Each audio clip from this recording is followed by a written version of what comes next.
Welcome to This Jungian Life. Three good friends and Jungian analysts, Lisa Marciano, Deborah Stewart, and Joseph Lee, invite you to join them for an intimate and honest conversation that brings a psychological perspective to important issues of the day.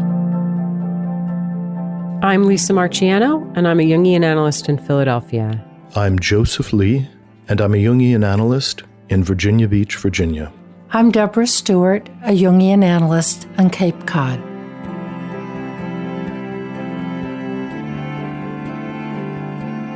Today, all three of us are here, which is a wonderful treat. And we're going to talk about melancholy. There's a number of ways of differentiating the medieval idea of melancholy as a temperament, as one of the four humors, versus the various modern clinical distinctions around depression. But in service to evoking the spirit of melancholy, I'd like to start by sharing a quote from Shakespeare's Hamlet. In this moment, Hamlet has been struggling. His father is dead. His mother has remarried the uncle. Hamlet himself should have been named the new king, but he doesn't seem to have any energy to act. And he's talking to one of his friends and says, "I have of late, but wherefore I know not, lost all my mirth, forgone all custom of exercises, and indeed it goes so heavily with my disposition that this goodly frame, the earth, seems to me a sterile promontory. This most excellent canopy, the air, look you, this brave o'erhanging firmament, this majestical roof fretted with golden fire, why, it appeareth no other thing to me than a foul and pestilent congregation of vapors.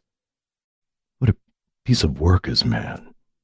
How noble in reason, how infinite in faculty, in form and moving, how express and admirable, in action how like an angel, in apprehension how like a god. The beauty of the world, the paragon of animals, and yet to me, what is this quintessence of dust? Man delights not me, no, nor woman either, though by your smiling you seem to say so." And so we're going to talk about the complexities of melancholy. Well, I just want to tell Hamlet to get himself into analysis. Right? He needs some support. Or something. Or maybe just more caffeine. Could be. But interestingly, that the ghostly world, right, his father, shows up to try to stir him to action, which really speaks to this tension inside of the psyche that when we go too far in one direction, which could be melancholic or depressive, that something does activate in the superpersonal world that does try to kick our butt, get us going somehow. Get us out into life. I'm wondering how we differentiate melancholy from depression or mourning, which Freud famously wrote about. This wonderful word, desuetude, despair, sadness, or the kind of persistent depressive episode that's almost permanent called dysthymia. So there are a lot of ways of feeling low. It seems they may all be related to one another, connected somehow, but nevertheless different. Well, Deb, I appreciate so much that little thesaurus of melancholy that you've just provided us. It seems to me, I mean, we think about the term dysthymia, for example, which is a clinical term, and it's not very evocative, is it? But melancholy is such a rich word. For me, in any case, it has so many connotations, and it calls up a certain kind of attitude that is almost poetic. It's sort of a beautiful word in and of itself. Or its kind of Latinized version, melancholia. And it conjures up for me a kind of romanticism of the famous poets, who are brooding and deep and creating beautiful things. There is some kind of an association here with a characterological depth that melancholy evokes of people that are intuitive, who have a connection that the rest of us lack, and then pay this price for it called melancholy. Yes. And there's a sense of longing that's embedded in it somehow.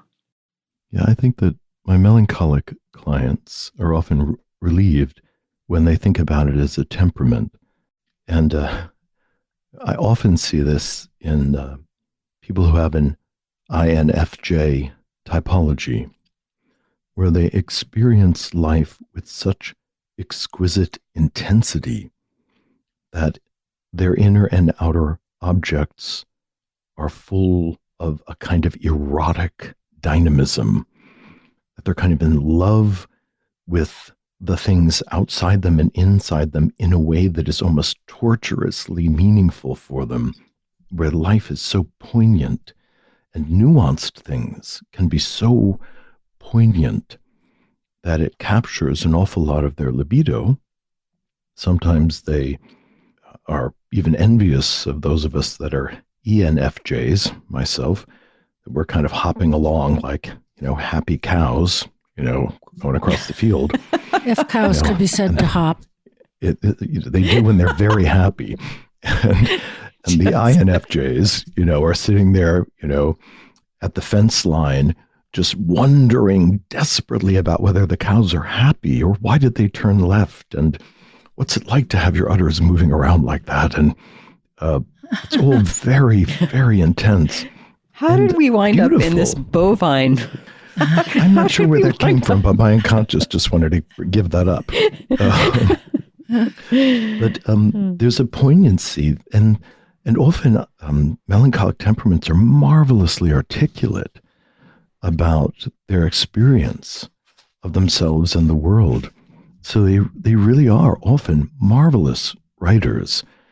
And even though it can take a long time for them to bring forward their words, but when they do, they're just so pregnant with poignancy. I know I've used that word so many times, but I can't think of a better word.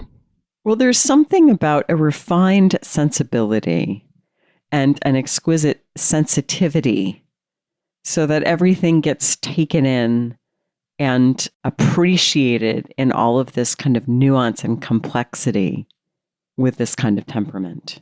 So really, what I think we might be pointing to here is that there is a connection somehow between a melancholic attitude and something that is artistic, something that is deep, something that's reflective, something poignant, so that there is a special value here that might be said to be very compensatory, especially in today's world where we are practical, we are active, we have to earn a living, get on the stick, make sure you take care of things, science, industrialization, technology, and that someone who is melancholic and presumably artistic, at least psychologically speaking, is a kind of compensatory viewpoint to our ordinary day-to-day sensate orientation.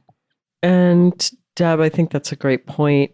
That is true psychologically and also historically, because a melancholic temperament was associated with romanticism, which was, exactly as you point out, in part a reaction to the increasing pace of life and industrialization and a world that was becoming increasingly kind of materialistic and unensouled. So that's the compensatory stance, is an ensouled kind of viewpoint. There's something that feels deep and full of feeling versus just on the practical, sensate surface of life.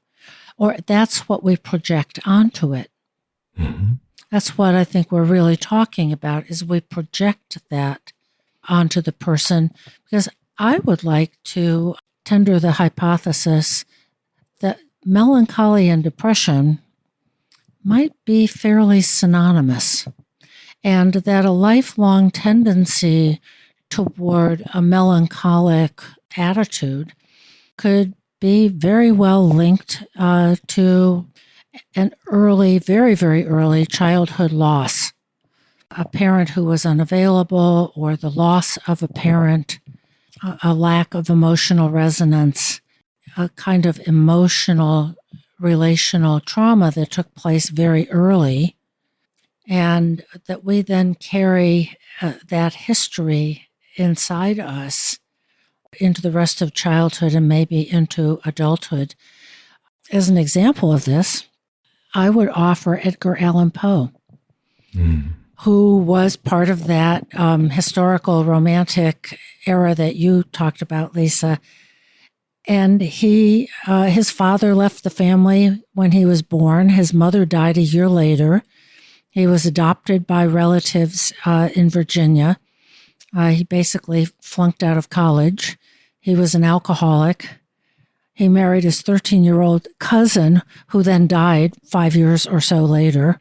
And he was melancholic, or was he terribly depressed?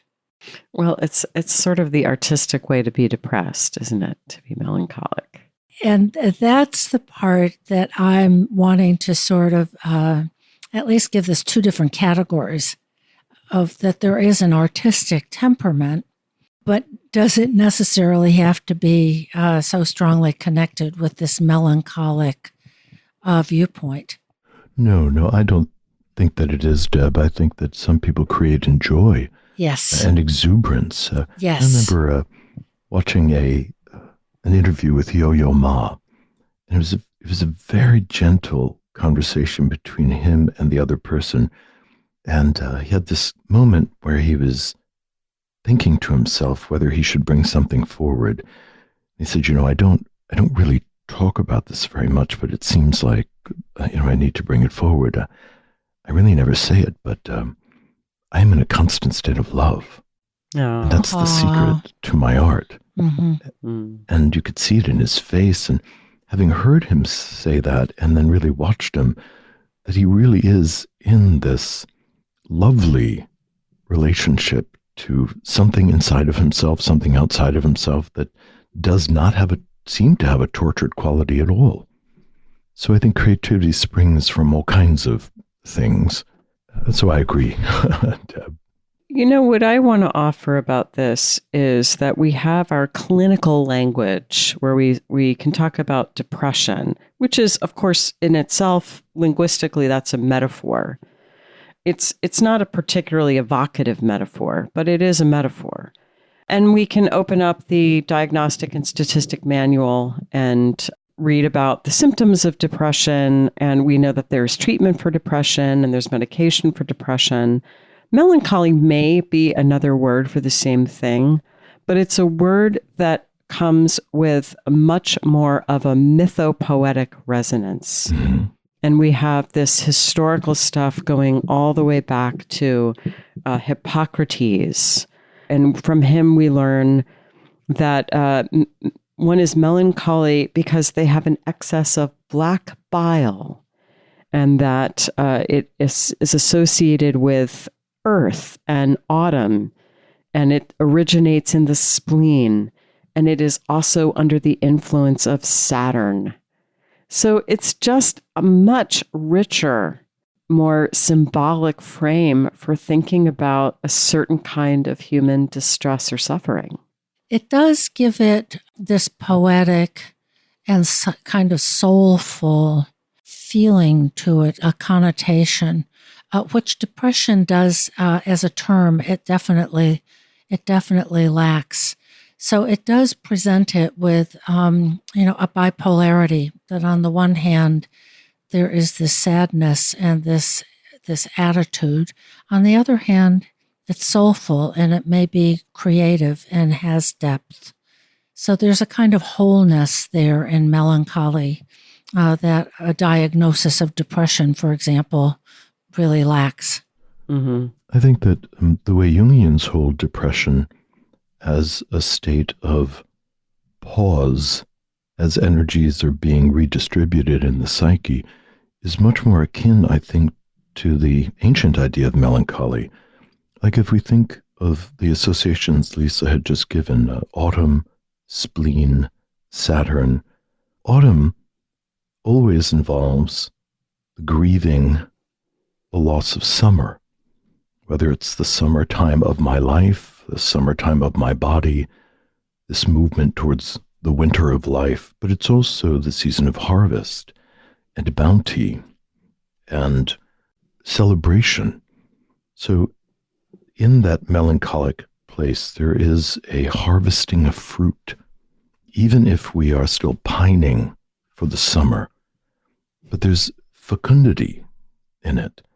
The spleen, or splenic work.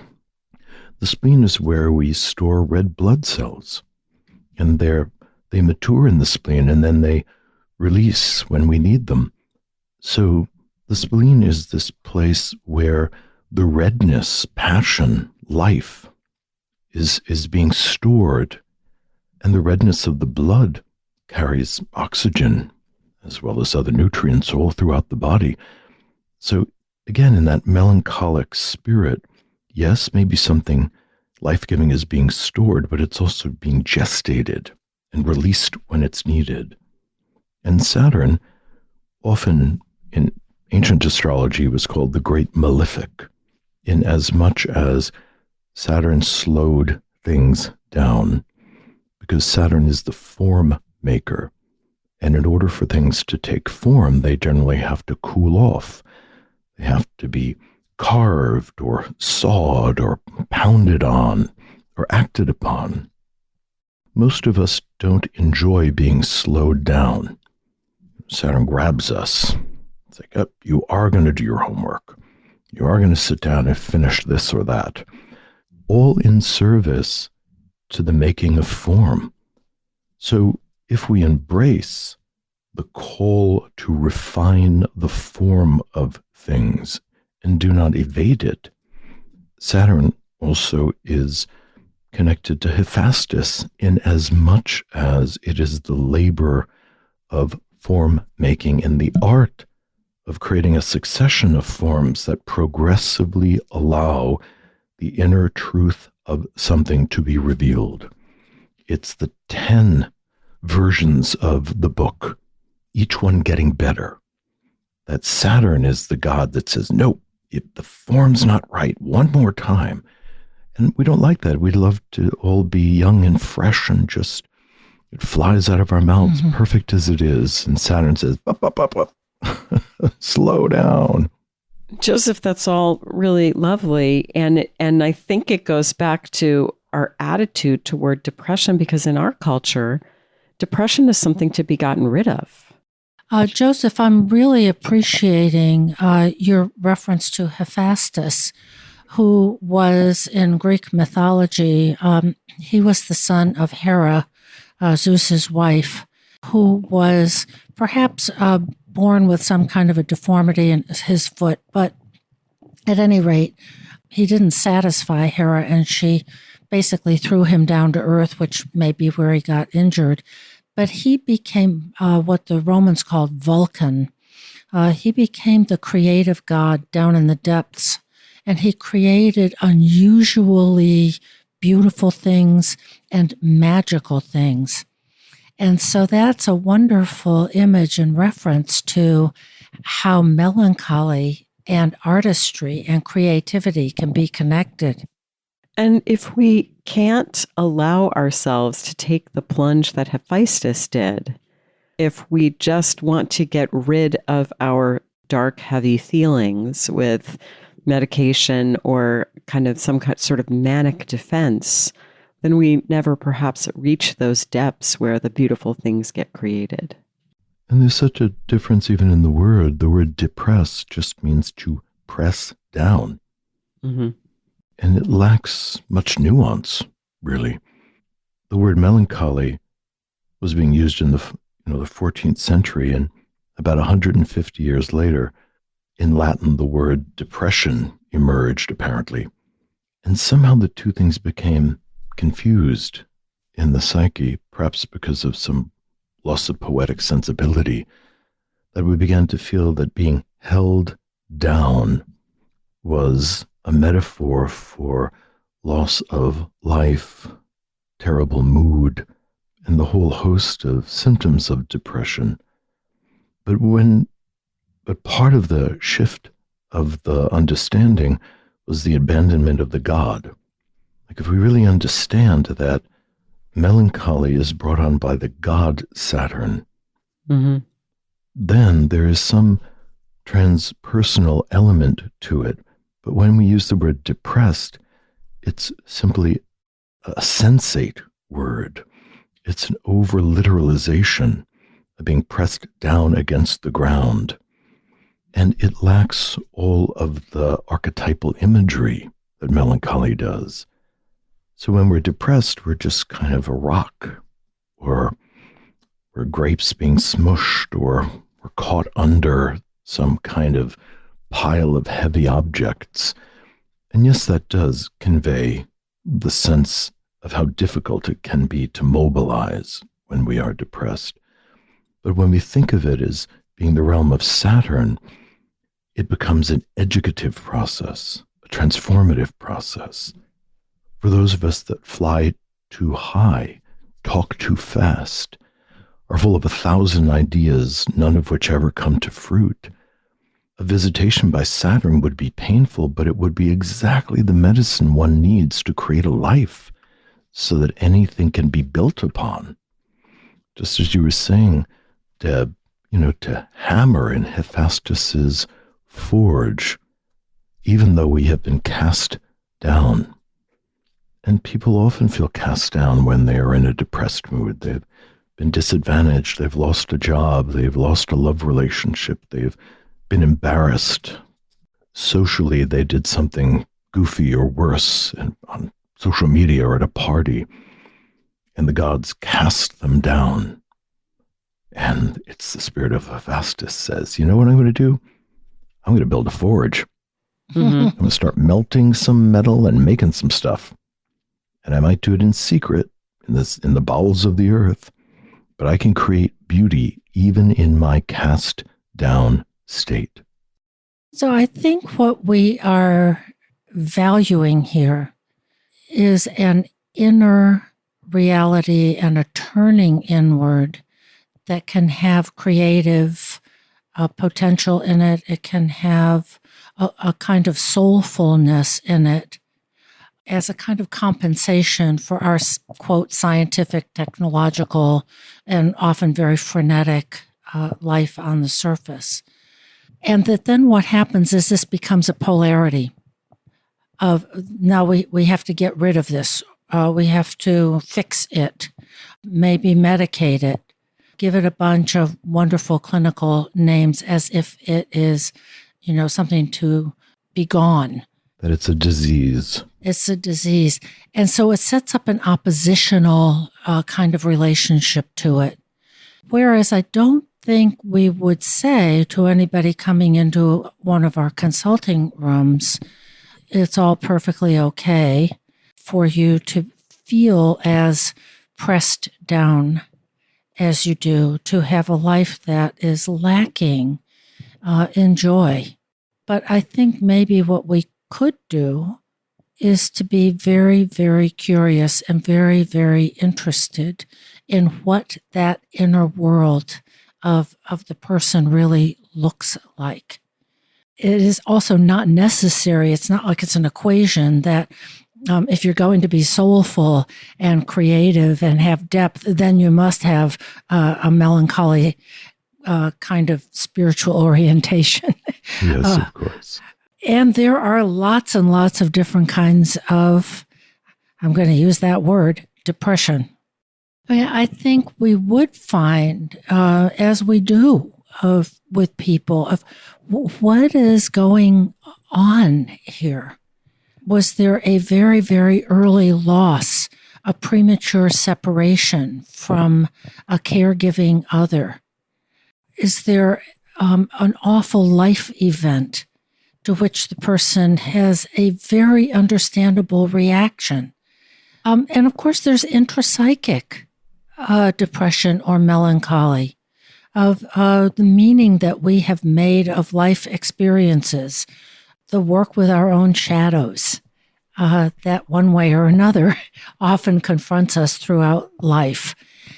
And I would also just like to highlight that there are cultural realities that can affect people very, very adversely, of economic constraints or insurmountable hurdles due to all kinds of environmental difficulties that can make people feel like outsiders, or that they're simply not in harmony with their families, communities, conventional values, etc., that can make people feel like they have an awful choice between having to go against their own grain and their soul protests versus a kind of conformity to expectations that the outside world has placed on them. So I think we can be curious about all of this. So what I'm holding as you're speaking, Deb, is that we can go into a state where the ego loses energy, and if that state becomes chronic, we'll generally call that a depression in modern parlance, and that there are so many different hypotheses about why the ego may lose access to energy. Some of them could literally be health reasons. I mean, we have an illness, as you had inferred previously, even something like having a hypothyroid condition where we're not producing the hormones that allow the metabolism to generate enough energy to kind of get stuff done. And if we remember, Jung posited that all libido actually comes from metabolic processes that then the psyche uses to do all the creative stuff we do intrapsychically. So yeah, there's things that can happen in the body, which ostensibly might be helped along. There's outer conditions, all kinds of outer conditions that can cause the ego to lose energy. And when you were listening, it's alienations from community, alienations from the ancestors, from what's normal to us, which can be caused by many different things. I was thinking of an old Irish term called the gloaming. Mm-hmm. And the gloaming is that particular time when the sun sets and everything is turning into these darker and darker shades of green and blue in the onset of true night, and how differently we respond to these periods of gloaming. You know, the light is leaving my career. The light is leaving my marriage. The light is leaving this place, this town that I used to love living in. We are in a gloaming, and it is uncertain what's going to happen in the dark of the depressive period, and we don't always feel sure that the sun is going to rise. So these temporary external conditions and internal conditions can cause the ego to lose energy. And once the ego loses energy, then any number of things could happen. We become much more vulnerable to our complexes, which Jung also called an abaissement, this dropping down of ego capacity. And when the ego drops down, sometimes, if we're lucky, we can connect with unconscious content that then facilitates a new sunrise with something golden that we discovered in the night. If we take that back over to the idea of melancholy as a temperament, it may be that some people naturally run into the gloaming because they are convinced there is gold in the darkness. Somehow they just know that, and perhaps they don't even have to be forced to go into the darkness, but they plunge into it, rooting around. And consequently, I'm noticing that I'm kind of idealizing melancholic temperaments, by the way. That's where I would like to go. Yeah, but that's okay with me. But so often they do bring gold out with a kind of confidence that other temperaments, other sunnier temperaments might not have. So they do brood over their loves and losses and life and conditions in the world. But they often do bring back a perspective that is exquisite in one way or another. So, Joseph, I do want to go back to what you said a minute ago about the idealization, because I think we've all been on the positive, enriching, depthful, soulful part of being melancholic or having a melancholic temperament, positing this as a kind of more deeper, richer understanding of depression. But I want to offer that there's another way of looking at it, of course. We can kind of walk all the way around it and explore the other side. And the first place that this takes me is Freud's famous essay called Mourning and Melancholia, in which he talks about mourning as a very natural process and melancholy as something that happens when something kind of goes awry, if you will. He famously writes in that essay, the shadow of the object falls on the ego. And we experience melancholy, according to Freud, when we've lost something, but we don't really know what the thing is that we've lost. And we sort of take it into the ego, and it becomes this kind of almost encapsulated process that, Freud did not think was natural and healthy. And I do want to say part of what I did to prep for this episode was I watched the movie from 2014 called Melancholia. It's a very interesting movie. And the basic premise is that a rogue planet called Melancholia is on an inevitable collision course with Earth. And it follows what happens among this one small group of people as they contend with imminent and inevitable destruction and death. And it's a wonderful metaphor for how it feels to be really depressed. And in fact, it was inspired by the director. He had a depressive episode, and this is the result, talking about going into the depths and finding gold there.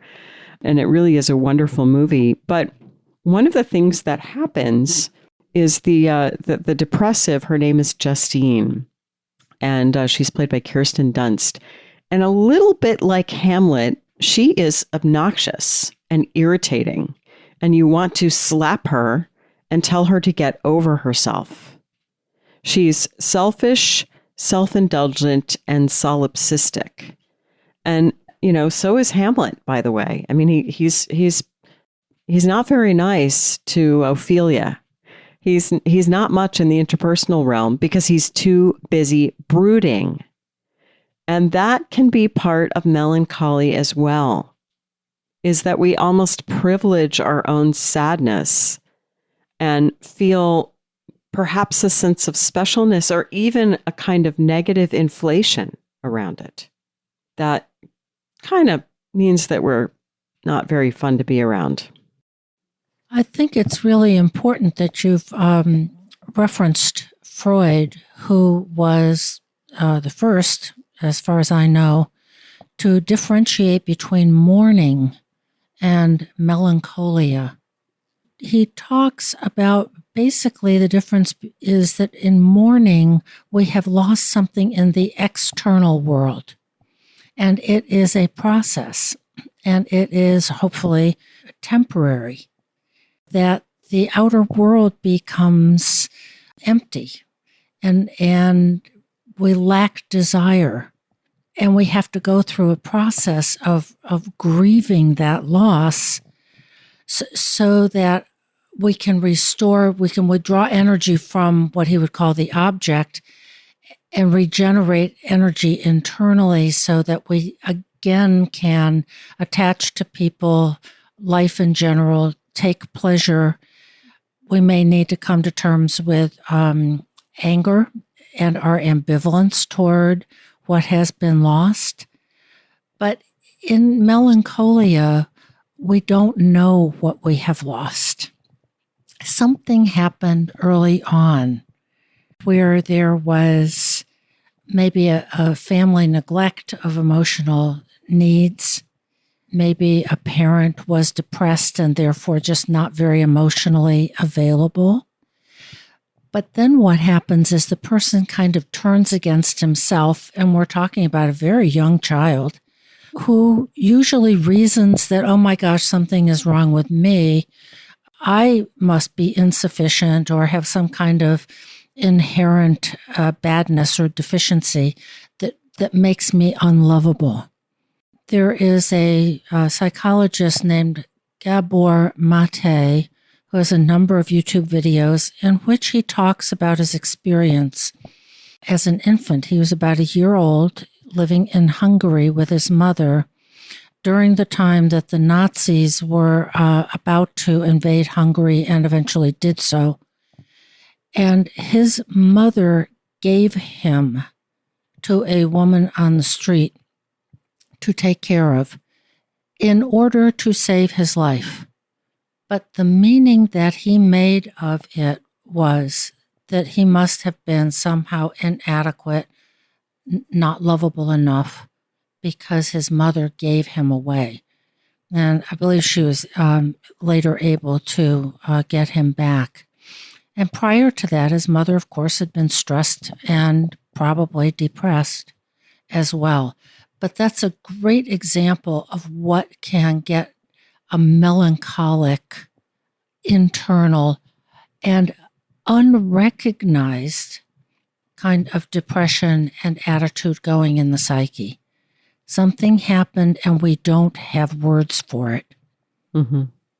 It reminds me of a young man that came into analysis many, many years ago. And in his first dream, he discovered a woman who was weeping in his basement. And we referred to that dream for many, many, many years, wondering what that grief in the basement was. In part, it was his mother's grief. So sometimes we can, as children, take upon ourselves some of the psychological material and depressive temperaments of our caregivers. So the mother complex was grieving in the underworld, which affected the whole mood of the house growing up, frankly. His own sense of not being sure or not understanding why things don't feel good or what's wrong, not knowing what to do about it, also internalizing it as a way of being. And when the mother is in grief, as in the story of Demeter, the whole world can be blighted, palled, because the great mother also allows things to sprout and flourish and fruit. And when the mother is caught in grief, the whole world is put at risk. So grief also can move around, come in and out of us from many different factors, as both of you were saying. For Freud, the problem was that it was unconscious, that if the ego could experience a grieving process and know it was grieving and do what's required, as one does, can move through grief, often permanently changed in as much as we remember our losses, but there's a sense that springtime can come, and new life, new relationships are on the horizon. But when the grief is caught in the basement, people are going about their day, they have all kinds of expectations for themselves, and the world expects them to show up. And yet there is a spirit inside of them that is interfering with their blossoming, and they don't know what that is. And so we have then all kinds of work to do. That's a really evocative image, the dream of someone in the basement that is there exerting a powerful influence, but is not available to consciousness. Although, of course, in analysis with a dream like this, the hope is it then becomes available to consciousness, and it becomes possible for the person to grieve it, to recognize that there has been an absence, a void, something missing, something is gone. And very often we help people to come into grief in a more conscious way, rather than an inner, unnamed, unidentifiable, chronic state of what Freud would call melancholia. And how important rituals are around grief. Sitting Shiva in the Jewish tradition, the Tibetan sky burials, all the different ways that cultures will go through a very formal process to grieve that has a beginning, a middle, and most importantly, an end. After a certain amount of time, we stop wearing black, the covers come off the mirrors, we are expected to return to the community because the community also needs us, whether it's the community of our children or our neighbors. And going back to melancholy, in some sense, melancholy is mourning that doesn't have an end. I think that's kind of what Freud is getting at. Mm-hmm. And Joseph, that is an incredibly poignant image of the woman crying in the basement that we didn't know was there. Mm-hmm. Just this kind of strain of sadness, this kind of thread of sadness that runs through our lives that we're not quite aware of. And as you were saying with Freud's paper, this idea that something has been lost, irretrievably lost, as is, for instance, with the passing away of a loved one, that they are irretrievably lost. Now, we can come to some hopeful possibilities, and in that realm, I would like to talk about the grief and crushing melancholy of Rumi. So most people think of Rumi as this ecstatic poet, and Coleman Barks has done this glorious translation of his work, making the sentiments so accessible for the modern psyche. But Rumi's brilliance came out of the devastating assassination of his beloved spiritual mentor, Shams. And in Arabic, Shams means sun, that the sun had been killed, S-U-N. So the story is that Rumi was a 12th century Islamic cleric from a very respectable family. By all accounts, he had a conventional but enviable life in the ancient world. He was lecturing to his students. He was highly respected. And as he was riding his donkey home, one day this kind of wild desert Bedouin kind of walked up to him and grabbed his donkey and asked him a question that was so theologically profound that Rumi fainted. And when he woke up, he was staring into the face of Shams and recognized this incredible kinship of soul and just adored him, and they loved each other. Rumi takes Shams back to his home, and the legend is they locked themselves up in a room for 30 days and they just constantly talk. And there's a word that comes out of the Sufi tradition called sohbet, which conventionally could just mean having a conversation, but really for Rumi it was life-changing dialogue. And when he emerged, he felt that Shams had brought his entire religious life into life. It had moved apparently from a kind of theoretical, law-based or intellectual place into a living sun inside of him. Rumi wanted Shams to marry one of his daughters, wanted him around all the time, and in a sense he kind of abandoned his other duties to his students, who became so jealous that one day Shams disappeared. the thinking is that they had assassinated him, Rumi fell into an overwhelming depression and went into seclusion, much as we were saying. This unimaginable grief possessed him. And somehow, in the depths of his despair, from a Jungian perspective, the transcendent function activated, and he was able to create an amalgam of his experiences of Shams and the image of Shams and his experience of the divine. So when he emerged, Shams had become a living symbol of his own spiritual sun, S-U-N, and much of his poetry is in praise of Shams as the divine friend that brings all good things. So the grief and loss was mediated by a symbol, the creation of a symbol that the God image, one might say, took on the appearance of Shams, the amazing illuminated master that came to him for a period of time. And that speaks so perfectly to Jung's idea that if we can choose to be, so to speak, crucified by our reality, and we all come to that Gethsemane moment, which, Lisa, you've spoken so eloquently about, where we feel like we want it to be just taken away from us. But in the final analysis, we have to say yes to it and undergo the terrible pain of it.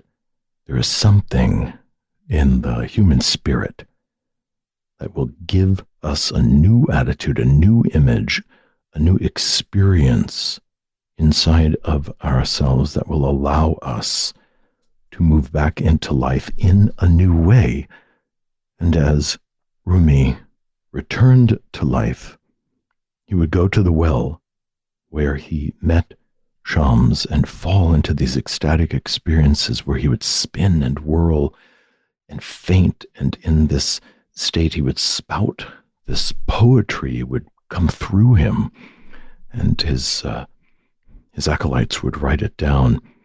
And when he awoke, this enormous divine words, product, poetry would emerge. And so that seems to be how his life then continued forward in this love affair with this image of the divine. That's a really wonderful example of the kind of inner transformation that we would hope can take place. When someone dies, an outer other, as happened to Rumi with his friend Shams, or when there has been a premature early loss or separation before ego was even available to process it, much less word it, what we experience is this void. The world has become dark. The world has become empty. And we are less because we have either haven't had an object to attach to and love, or we have introjected the other, as Rumi introjected Shams, that the outer other is necessary in order to experience love and joy and connection. And if we can symbolize, if we can go inward, the hope is that there is something within us, and we know that there is, that can light us up and fill us from within. And that ultimately will be really one of the tasks anyway of individuation. It's especially profound, especially important for people who have had real difficulties in life. But that there it is, the self, like the sun, the self with a capital S, that there is a regenerative energy within. So So we've been talking about melancholy as this loss that somehow can't be reckoned with, that takes on an air of yearning and longing and an ache, that can be very generative, or it can become very stuck in a groove. We haven't picked up on that as much, but I just want to kind of keep that in the field a little bit, because I think that the melancholic can either be this wonderful, romantic, sort of exquisitely sensitive person who feels all things in life very deeply, or the melancholic can be someone who broods in a very self-indulgent way that kind of keeps him from getting out into life. I think both things can be true of melancholy. Well, I think Hamlet really demonstrates that brooding that makes him unwell. He's unable to take appropriate actions, and when the actions happen, it's just a mess. Mm-hmm. I want to just bring in a little mythological reference that, Joseph, you sparked for me, again, going back to your client's just incredible dream about the crying woman in the basement. Myth for me that has always had such a profound melancholic air, and it's just very moving to me, is the myth of Sedna. Mm. So there are various versions of it. It's an Inuit myth, but Sedna is a young woman, and in some versions, she's being taken to marry this man whom she doesn't want to marry. Her father is ferrying her over in a canoe. She desperately doesn't want to go, and I think he throws her over into the water. She tries to grab onto the boat to pull herself back in, and he chops off her fingers. And then she falls to the bottom of the ocean and remains there and becomes this kind of goddess of the depths that is kind of mute. She can't really interact with her much. She's both very life-giving. Her fingers become the seals and the whales that become the food source for the Inuit. But at the same time, when she's disturbed, she brings storms. And then the shaman must go down into the depths and comb her hair to soothe her. But there is this sense of she's down there. It's sort of an unrequited story. I mean, she had this terribly sad thing happen to her. She was rejected. She was maimed. She was cast off and forgotten about. And she's just kind of down there.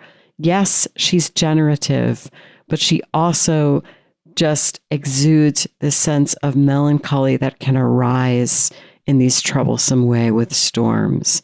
And some of the artwork that I've seen, the Inuit artwork of Sedna, is just incredibly haunting.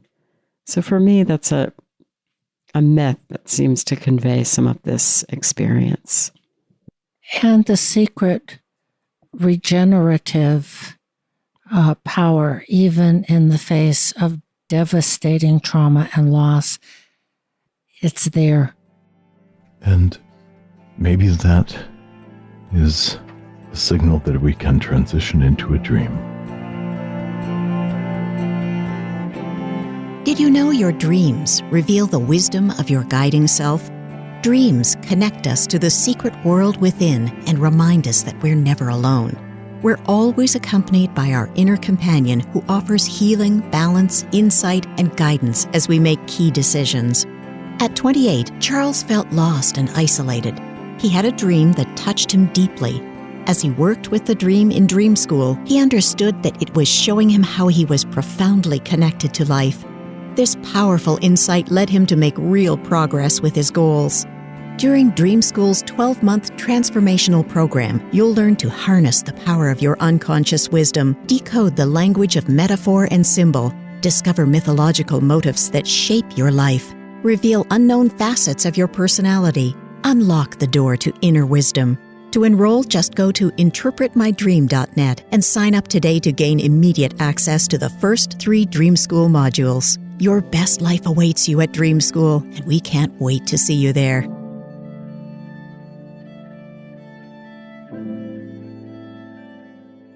Today's dream was submitted by a 44-year-old female who works as a home school mom and is a writer and a poet, and here's her dream. In my dream, I am walking, I think, towards a house. I'm walking through a wilderness area that has many, like at least 24, dead rabbits. They are dismembered, and I look at them, but when I do, I feel that I have violated their death. I'm not sure. I know a wolf got them, but I never see the wolf. I see one of the rabbit's faces, and even though it is missing its lower half and is quite bloody, I know its soul is still alive, though its body is dead. I don't ponder this for very long in the dream. After that, I pass the rabbits and I'm in the yard of what I think might be my home, but it is flooded, the aftermath of a flood. There's a large 80-foot oak tree in the middle of the floodwaters. Next to it is a tower of toadstools, each growing one on top of the other. They're beautiful. They're lime green and white, almost glowing. I never go into the house because I'm amazed by the mushrooms. I take picture after picture of them from various angles, and then I wake. The context she offers is that she's going through major transitions.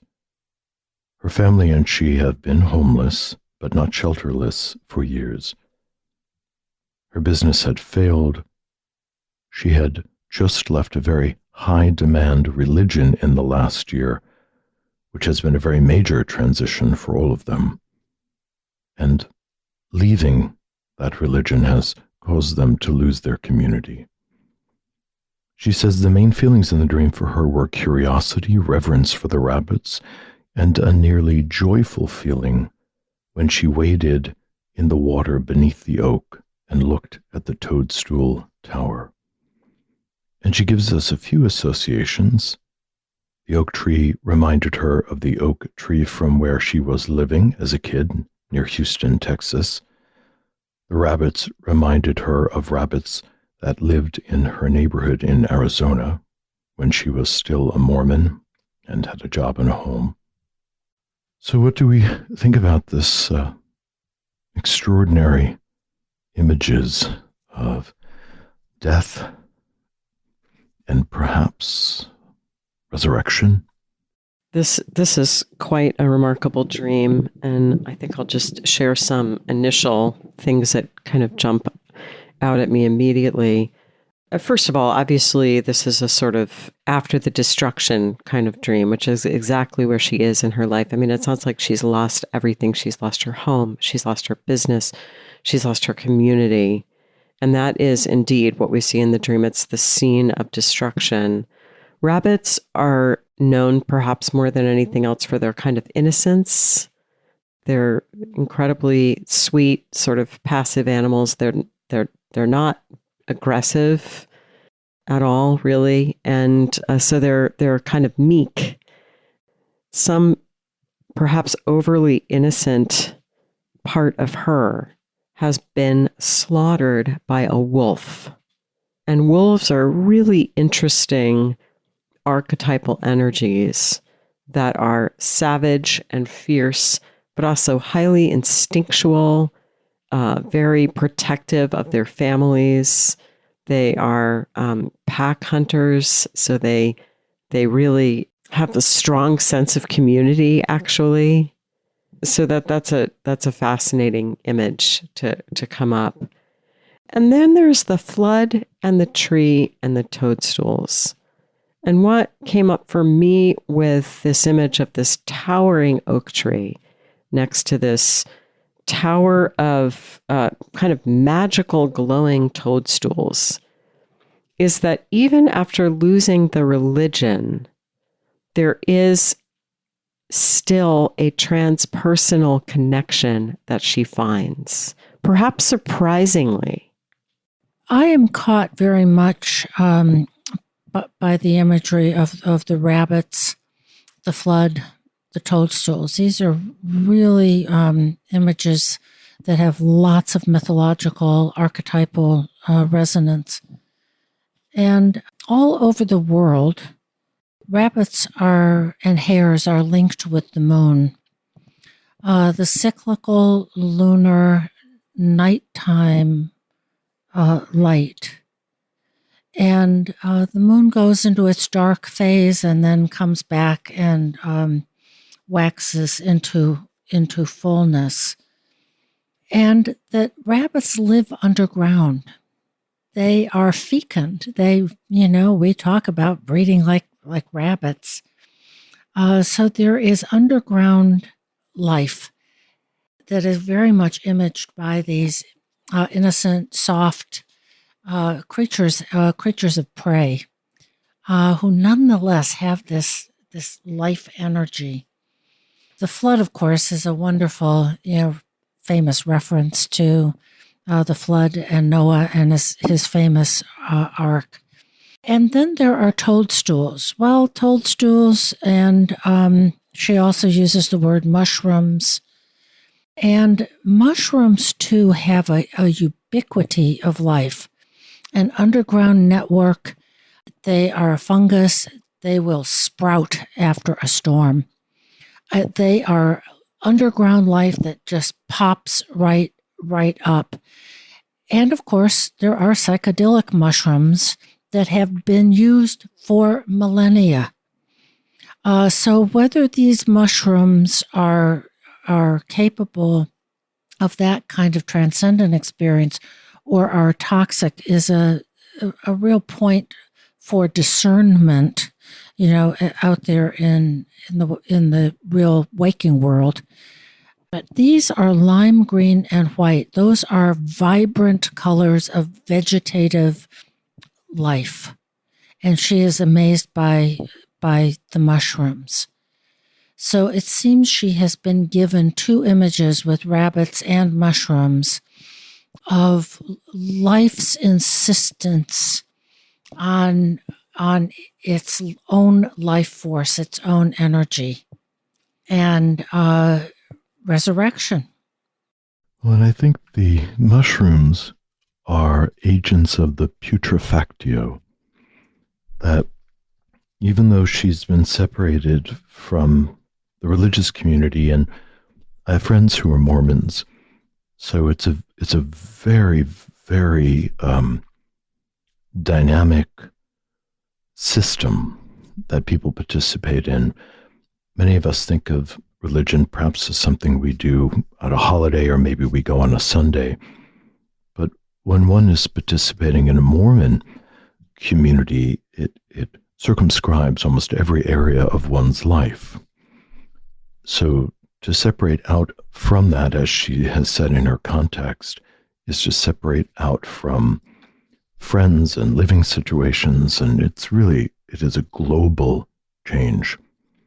So what we're seeing in the dream is this ongoing process of mortificatio, death of the old thing. We might imagine that the rabbits symbolize the old community, perhaps even in some way symbolize the religious process that she was involved in. The flood brings the necessary solutio, the dissolving, the wiping clean process, which also begins the rotting down. We need water to break things down.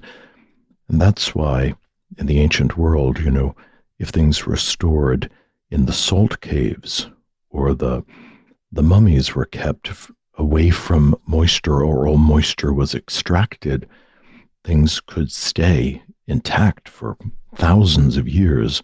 But as soon as water is added to something, it begins to break down, sometimes breaks down quite quickly. So we need the flood to come in to facilitate the dissolving process. And once things become wet, particularly organic matter, this big breaking down process, and that there are agents, the fungi system and insects participate in this absolutely essential process of breaking down forms and liberating the nutrients, bringing things back to an elemental level that can then be used by the forest to build new things, feed trees and forests and plants. And fungi are this fantastic network of organic beings. And some of the recent documentaries we've been watching suggest that there's a strange biochemical communication that happens even between various species of plants that happens through this layer of fungi. So the mushrooms are towering. So this tremendous process of breaking down and metabolizing is happening. Metabolizing the loss of what once was, the loss of community, the loss of religious symbolism, perhaps. And one can imagine that once the land dries, the mushrooms will kind of shrivel and go to spores again, and then this higher order of plant life will begin to reemerge. Meadows and flowers and trees. The towering oak tree is full of acorns. There's all this potential that's going to happen. But what we see is the current psychic situation is still moving between the mortificatio and the putrefactio. So the ground is still being prepared for the fertile coming forth. And I hope that that is encouraging for this poet, writer, mom, who has decided she is going to strike out on her own. Mushrooms, I mean, we have it in our language, too, about things that suddenly just mushroomed. The Mazatec Indians in Mexico use mushrooms as a hallucinogenic substance. And I found a quote here when they were asked why the sacred mushroom was called, and I can't read this in the other language, but it's called that which springs forth. And that the Mazatec answered, "The little mushroom comes of itself, no one knows whence. Like the wind that comes, we know not whence nor why." There's new life here in these beautiful, large, green and white, almost glowing mushrooms. I think a very encouraging, as you were saying, Joseph, sign of real hope and new life. I find it interesting that the mushrooms are growing on top of one another, because one of the elements of mushrooms that you've both been picking up on is that they're very earthy. So they really grow from the earth. Often they're grown in manure. But these mushrooms, not so. They're growing on top of one another, almost like, I think I used the word tower. Well, and she uses the word tower, a tower of toadstools. And I wonder if there's something there for us in that particular image, that the dream maker picked that way in which these mushrooms are very different from natural mushrooms, to emphasize perhaps that there's something spiritual going on here, that these mushrooms are sort of reaching for the heights, as it were. I almost get the sense that they're growing next to the, next to the oak tree is the Tower of Toadstools. So there's some kind of identity here between this towering oak and this Tower of Toadstools. There's some relationship that they have, and both kind of point to this role of the axis mundi, that which connects the ground below with the heights above, or the earthly life with the spiritual principles. Say more about that, the axis mundi. That's a big, powerful concept. I'm sure we could unpack that a little bit. Yeah, well, it's one of the associations with the tree, and it's why there's a world tree in at least several mythologies that I can think of. You know, the roots reach in Norse mythology, the roots of Yggdrasil reach all the way down into the depths, and have some communion there with the serpent. The limbs stretch into the sky. So part of the function of the tree, and this is true in many traditions, including the shamanic tradition in Mongolia, is the function of the tree is to connect kind of earthly, normal, everyday life with the inner life or the life of spirit. The above and below. Mm-hmm. So there's, out of the putrefaction, there is this organic connection of the above and the below, as you were saying, or the within and the without. Or it seems to be moving in that direction. Or moving in that direction. Perhaps it's still growing, like Jack and the Beanstalk, you know. Yes. Still going up like till that. it hits whatever that mystery is. Yes, Jack and the Toadstools. So there's much hope to be had in this dream, even though in the moment, as it was after the flood, the biblical flood, all of this new things have to be created. You know, all the infrastructure is gone, all the old things are wiped away. But the earth is fertile, and life itself remains.